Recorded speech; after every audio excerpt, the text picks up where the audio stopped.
Ayun na nga, 2 days ago, nag-account deactivated yung shop natin. Ayan, kinlose ni TikTok bigla yung shop natin. So, nawala yung mga products.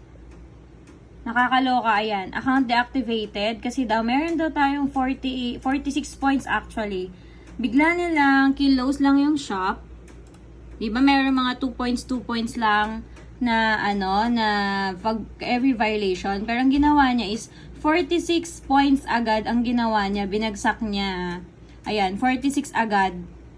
Kaya na-close yung shop, na penalize, kaya biglang nag-close. Ayan siya. Ang dahilan niya dito, ang violation niya, ang nakalagay dito is, ayan daw, fake order violation daw. Ayan, fake order violation. Ayan, meron daw, nag-accept daw ko ng fake order, which is napaka-imposible kasi sa live selling yan. At saka makikita naman ni TikTok yan na iba-iba yung IP address at iba-iba yung mga buyer, iba-iba yung address na bumibili. So, napaka-imposible niyang fake order sa pinagsasasabi nito ni TikTok. So, ayan, nag-appeal tayo na nag-appeal. Galit na galit ako. 2 beses ako nag-appeal pero second appeal, nag-send ako ng mga proof of orders at saka ng opisina pero nakalagay pa rin is ineligible for appeal. So, wala na silang pakialam. So, ito pa nakakaloka ngayon. Mag-withdraw na. Tanggap na namin Tanggap na namin na kanlo sila kahit walang kakwenta-kwenta yung dahilan.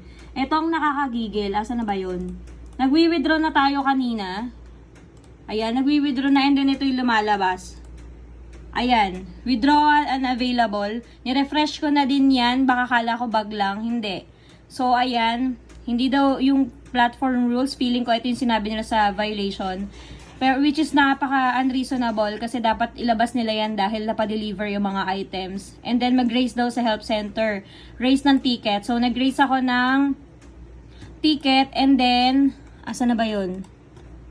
Nag-raise ako ng ticket and then, ayan. After 1 minute solve agad, yan, bot lang nga nag-reply sa akin na iyan daw ang gawin ko, which is napaka-kalokohan talaga. Na, ano lang to, auto lang. Ano ba to tawag dito? Bot lang yung sumasagot sa amin. So, nakakagigil. Hindi ko maintindihan bakit ganito yung ginagawa ng TikTok dun sa mga seller. Napakadaming nakikita kong issue dun sa group sa mga sellers na yung iba talagang hindi maka-withdraw and then bigla na lang din nag-close yung shop. So, sana magkaroon ng kasi nakakaloka talaga kasi pati yung withdrawal is ayaw nilang ilabas. Which is napaka-unreasonable. Ang kapal na mukha niyo TikTok, grabe. Sobra na talaga.